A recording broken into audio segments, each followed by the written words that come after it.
Hello नमस्कार दोस्तों। तो आप सभी का एक नई वीडियो में फिर से स्वागत है। जैसा कि रोजाना हम लोग करंट अफेयर को डिस्कस करते हैं, तो आज है 20 मई और आज के हम कुछ करंट अफेयर को डिस्कस करते हैं। चलते हैं बिना देर किए हुए रिवीजन प्रश्न की ओर। उत्तरी सिक्किम के नागा और रंग गाँव की सहायक सहायता और स्वास्थ्य सेवा प्रदान करने के लिए भारतीय सेना ने कौन से ऑपरेशन चलाया है? तो ये ऑपरेशन सद्भावना को चलाया है। टीसीएस ने किस देश में global AI centre of excellence का अनावरण किया है? तो ये फ्रांस में किया है। महिला टेबल टेनिस एकल रैंकिंग में शीर्ष 25 में प्रवेश करने वाली पहली भारतीय महिला खिलाड़ी कौन बनी है? तो मनिका बत्रा बनी है। Centre for world university ranking के अनुसार भारत के उच्च संस्थान IIM अहमदाबाद रहे हैं। देश की सबसे बड़ा कौशल कार्यक्रम इंडिया स्किल प्रतियोगिता 2024 कहाँ शुरू किया गया है? तो ये नई दिल्ली में किया गया है। रक्षा सचिव गिरधर अरमाने ने मझगांव डॉक लिमिटेड की वर्षगांठ की अवसर पर कितने रुपये का स्मारक जारी किया है? तो 250 रुपये का जारी किया है। लेखिका एलिस मुनरो का निधन हो गया। उन्हें किस वर्ष साहित्य का नोबेल पुरस्कार प्राप्त हुआ था? 2013 में। अंतर्राष्ट्रीय परिवार दिवस कब मनाया जाता है? 15 मई को मनाया जाता है। किस भारतीय फुटबॉलर ने संन्यास लेने की घोषणा की है? सुनील छेत्री ने की है। FY24 में अमेरिका को पीछे छोड़ते हुए भारत का शीर्ष व्यापक भागीदार कौन देश बन गया है? तो ये चाइना बन चुका है। चलिए दोस्तों, आज के पहले प्रश्न की ओर चलते हैं। केदारनाथ यात्रा 2024 का संचालन के लिए पुलिस द्वारा कौन सा ऑपरेशन शुरू किया गया है? तो ये ऑपरेशन मर्यादा को शुरू किया गया है। ऑपरेशन सद्भावना सिक्किम में चलाया गया है और ऑपरेशन गंगा यूक्रेन में चलाया गया था, भारतीय लोगों को फंसे हुए निकालने के लिए। ऑपरेशन अजय इजराइल में चलाया गया था। ऑपरेशन बम्बी बकेट जो चलाया गया है उत्तराखंड में चलाया गया है, जंगल को जो आग लगी है उसे बुझाने के लिए। दोस्तों, ऑपरेशन चलाया गया है इजराइल और टर्की में जो भूकंप आया था उससे बचाने के लिए। इंद्रावती हैती विद्रोही से बचाने के लिए ये ऑपरेशन चलाया गया था। देवी शक्ति अफगानिस्तान में चलाया गया था और करुणा म्यांमार में चलाया गया था। केदारनाथ यात्रा के संचालन के लिए उत्तराखंड पुलिस ने ऑपरेशन मर्यादा की शुरुआत की है। तीर्थयात्रियों से तीर्थस्थलों की पवित्रता का सम्मान करने का आग्रह किया गया। पुलिस उल्लंघन करने वालों के खिलाफ चालान काट रही है और मामले की दर्ज कर रही है। यह देवभूमि उत्तराखंड की गरिमा को बनाए रखने और तीर्थयात्रियों के लिए एक सुरक्षित और सम्मानजनक वातावरण सुनिश्चित करने के लिए पहला हिस्सा है। अगले प्रश्न में चलते हैं। हाल ही में किस देश ने दुनिया का पहला 6G डिवाइस पेश किया है? तो ये जापान द्वारा पेश किया गया है। चाइना अमेरिका जो है सो ये सेना के मामले में 1 नंबर पे हैं और भारतीय सेना के मामले में 4 नंबर पे हैं। रूस से S-400 इसका नाम सुदर्शन हो गया है, वो भारत द्वारा इंपोर्ट किया गया है। मून पर 5वां देश पहुंचने वाला जापान देश बन चुका है और भारत में बुलेट ट्रेन को चलाने के लिए जो मुंबई में अहमदाबाद से मुंबई तक चलेगी उसका भी टेंडर जापान के पास है।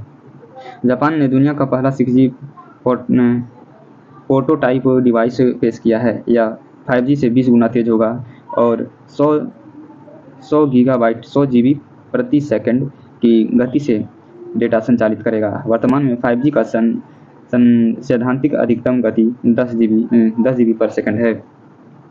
जापान की राजधानी टोक्यो है। प्रधानमंत्री फूमियो किशिदा और मुद्रा यहाँ की जापानी येन है। G7 2023 का हिरोशिमा और PM मोदी मेधावी देख सकते हैं जापान का। ये 4 आइलैंड मिलकर के जापान बनता है। होकाइडो हो गया सबसे ऊपर, सबसे ऊपरी आइलैंड जो है सो होकाइडो है। फिर होन्शु हो गया और फिर शिकू और क्यूशू, ये 4 आइलैंड मिलकर के ये जापान का निर्माण करते हैं। नीरज चोपड़ा ने 27वीं राष्ट्रीय फेडरेशन जूनियर एथलेटिक्स प्रतियोगिता में कौन सा पदक जीता है? तो ये गोल्ड मेडल जीता है, तो याद रखेंगे इसे। ऑपरेशन फेडरेशन कप में नीरज चोपड़ा ने 82.27 मीटर थ्रो के साथ स्वर्ण पदक जीता है। आयोजन भुवनेश्वर ओडिशा में हुआ था। 27वीं राष्ट्रीय फेडरेशन सीनियर एथलेटिक्स प्रतियोगिता में पुरुष की भाला फेंक में स्वर्ण पदक जीता है। इन्होंने टोक्यो ओलंपिक में ऐतिहासिक स्वर्ण पदक जीता। 2022 में डायमंड लीग चैंपियनशिप बने और 2023 में विश्व चैंपियन बने और चीन में एशियाई खेलों के स्वर्ण पदक जीता है। अगले प्रश्न में चलते हैं।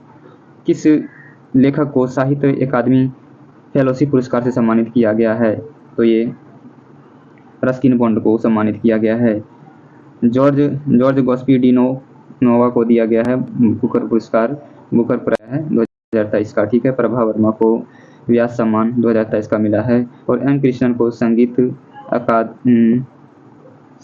कला निधि 2024 का एम कृष्णन को मिला है। रस्किन बॉन्ड के साहित्य अकादमी फेलोशिप का सम्मान किया गया है। प्रख्यात अंग्रेजी लेखक रस्किन बॉन्ड ने 300 से अधिक लघु कथाएं, निबंध और उपन्यास और बच्चों के लिए 30 से अधिक पुस्तकें लिखी है। पुस्तक साहित्य अकादमी पुरस्कार, साहित्य अकादमी का बाल साहित्य पुरस्कार 2012 में, पद्मश्री 1999 में और पद्म विभूषण 2019 में से मिला है। उनकी उल्लेखनीय कृति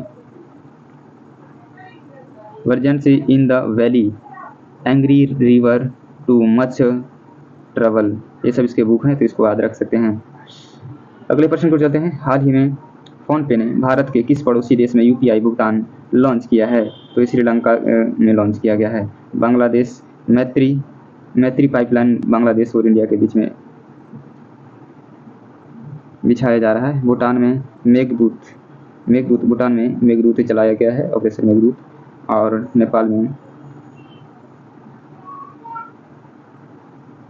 नेपाल में चलाए और मेघदूत भूटान में चलाया गया है। रस्किन बॉन्ड फोनपे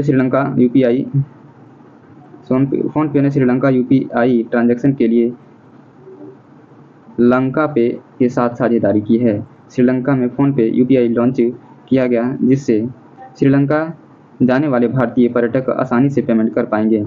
इससे उपयोगकर्ता लंका QR कोड को स्कैन कर सुरक्षित और त्वरित भुगतान कर सकते हैं। स्थापना फोनपे का 2015 में हुआ है। मुख्यालय बेंगलुरु में है। संस्थापक CEO समीर निगम है। राजधानी श्रीलंका का कोलंबो, श्रीजवर्धनपुरा कोट्टे है। मुद्रा श्रीलंकाई रुपया है। राष्ट्रपति रानिल विक्रमसिंघे है और प्रधानमंत्री दिनेश गुणवर्धन है।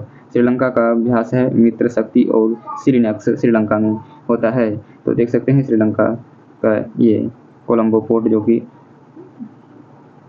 नासा ने आर्टिफिशियल इंटेलिजेंस के नए प्रमुख के रूप में किसे नियुक्त किया गया है? तो ये डेविड सल्वागिनी को नियुक्त किया गया है।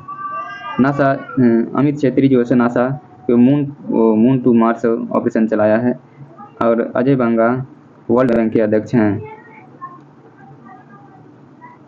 नासा ने डेविड सल्वागिनी को आर्टिफिशियल इंटेलिजेंस के नए प्रमुख की नियुक्ति की है। नासा के मुताबिक यह भूमि मुख्य डेटा अधिकारी के रूप में सल्वागिनी की वर्तमान भूमिका का विस्तार है। डेविड सल्वागिनी ने 21 वर्षों तक वायुसेना में सेवा दी और मई 2005 में संचार और कंप्यूटर सिस्टम के अधिकारी के रूप में सेवानिवृत्त हुए थे। नासा का स्थापना 1958 में हुआ था। मुख्यालय वाशिंगटन DC में है। अध्यक्ष बिल नेशन है। अगले प्रश्न में चलते हैं। वर्ल्ड एक्वेटिक्स ने कहाँ दुनिया का सबसे ऊंचा प्रतियोगी स्विमिंग पूल बनाया है? तो ये भूटान में बनाया है। नेपाल से सूर्य किरण अभ्यास होता है। इंडिया का श्रीलंका से सिरिनक्स आप याद रख सकते हैं। इंटरनेशनल क्रूज सर्विसेज भी इंडिया और श्रीलंका के बीच में शुरू हुआ है। वर्ल्ड एक्वेटिक ने भूटान में 2400 मीटर की रिकॉर्ड ऊंचाई पर अपनी पहली बार प्रतियोगिता स्विमिंग पूल खोला है, जो क्षेत्र में जलीय खेलों को बढ़ावा देने के लिए पूल ऑफ ऑल प्रोग्राम का एक हिस्सा है। भूटान की राजधानी थिम्पू है। राजा जिग्मे खेसर नामग्याल वांगचुक है। मुद्राएं भूटानी गुल्ट्रम है। भारतीय रुपया। आधिकारिक भाषा जोंगखा है। First traffic light free city कौन बन चुका है? तो ये थिम्पू बन चुका है। और फर्स्ट देश आवारा कुत्तों को नसबंदी करने वाला भी यही है। अगले प्रश्न को चलते हैं। हाल ही में किस राज्य ने पहली महिला मंत्री कमला बेनीवाल का निधन हो गया है? तो ये राजस्थान के पहली महिला मंत्री थी। राजस्थान की पहली महिला मंत्री कमला बेनीवाल का 97 वर्ष की आयु में निधन हो गया है। वरिष्ठ कांग्रेस नेता और गुजरात की पूर्व राज्यपाल कमला बेनीवाल का जयपुर के एक निजी अस्पताल में निधन हो गया। गुजरात के अलावा उन्होंने त्रिपुरा और मिजोरम की राज्यपाल के रूप में भी काम किया। उन्होंने राजस्थान की मुख्यमंत्री के रूप में भी काम किया है। उनका जन्म 1927 में झुंझुनू जिले के गोरीर गांव में एक जाट परिवार में हुआ था। 1952 में वे पहली राजस्थान विधानसभा की सदस्य बनी थी। राजस्थान की राजधानी जयपुर हो गया। मुख्यमंत्री भजन लाल शर्मा, राज्यपाल कलराज मिश्रा और national park Ranthambore Keoladeo. Mukundra hills national park हैं। झील पुष्कर, पिछौला, जैसमंद फतेह सागर, प्रमुख बांध गांधी सागर बांध, राणा प्रताप सागर बांध, जवाहर सागर बांध। लोक नृत्य घूमर है यहाँ का। अगले प्रश्न में चलते हैं। वर्ष 2024 में कितने लोगों को लच्छू महाराज पुरस्कार से सम्मानित किया जाएगा? तो 10 लोगों को सम्मानित किया जाएगा। 10 प्रतिष्ठित हस्तियों को लच्छू महाराज पुरस्कार से सम्मानित किया जाएगा। पुरस्कार समारोह 31 अगस्त 2024 को लखनऊ, उत्तर प्रदेश में होगा। प्रसिद्ध कथक प्रतिपादक लिच्छू महाराज की स्मृति में स्थापित लिच्छू महाराज पुरस्कार 2014 के बाद दिया जाने लगा है। बाद नहीं दिया गया है, तो अभी दिया जाएगा ये। इसलिए इस बार एक साथ 10 वर्षों के लिए दिया गया है। सिर्फ कोविड के कारण 2020 के विजेता की घोषणा नहीं की गई है। पुरस्कार प्राप्तकर्ता उमा शर्मा, राम वैद्यनाथ, उमा डोगर, हेमा मालिनी और संध्या पुरीचा, सायरा बानो, डॉक्टर मालविका मित्रा, प्राची शाह, आसिम बंधु भट्टाचार्य और पंडित राजेंद्र गगनी 2024 के लिए दिया गया है। आज के अंतिम प्रश्न। हाल ही में जारी टाइम की विश्व की शीर्ष एडटेक कंपनी 2024 में कौन बनी है? तो इमर्चर्स बनी है। टाइम मैगजीन के विश्व के शीर्ष एडटेक कंपनी 2024 का रैंकिंग जारी किया है। इस रैंकिंग में दुनिया भर में 250 एडटेक कंपनी शामिल हैं, जिसमें से 15 भारतीय एडटेक फार्मा है। पहला इमर्चर भारत के हैं और 26वां नंबर पे मीको भारत पे हैं और 54वां नंबर पे यर्न एकेडमी भारत के हैं। 2 भारतीय कंपनियों को स्केलर एकेडमी और यूफीएस लर्निंग को time the world top edtech rising stars of 2024 सूची में जगह मिली है। कुछ गवर्नर का और वाइस राय, जनरल गवर्नर और वाइस राय का रिपीटेशन करते हैं, याद करते हैं थोड़ा। बंगाल में अस्थायी कर व्यवस्था 1793 में लॉर्ड कॉर्नवालिस ने किया था। भारत का अंतिम गवर्नर जनरल तथा भारत का प्रथम वाइसराय लॉर्ड कैनिंग था। बंगाल का विभाजन 1905 में लॉर्ड कर्जन ने किया था। बंगाल विभाजन रद्द 1911 में लॉर्ड हार्डिंग ने द्वितीय ने किया था। रेलवे बोर्ड का गठन 1905 में लॉर्ड कर्जन ने किया था। प्रथम रेलवे लाइन की स्थापना 1853 में लॉर्ड डलहौजी के समय में हुआ था। भारत में पहली बार चुनाव कराया गया है 1937 में लॉर्ड लिलिथगो के समय में हुआ था। कैबिनेट मिशन भारत पहुंचा 1946 में लॉर्ड वेवेल के समय में। स्वतंत्र भारत का प्रथम गवर्नर जनरल लॉर्ड माउंटबेटन है। जालियांवाला हत्याकांड 13 अप्रैल 1919 को हुआ था लॉर्ड चैम्सफोर्ड के समय में। प्रीवियस क्वेश्चन देख सकते हैं। हाल ही में मिखाइल मिशूस्टी किस देश के फिर से प्रधानमंत्री बने हैं? तो ये रूस के बने हैं। तो ये थे आज के 10 इंपॉर्टेंट प्रश्न। आप इसे रिवाइज करें। नए हैं इस वीडियो में तो चैनल को सब्सक्राइब करें, लाइक करें और इसे शेयर भी करें। तो फिर मिलते हैं नेक्स्ट वीडियो में। तब तक आप अपना बहुत बहुत ध्यान रखें। Thank you.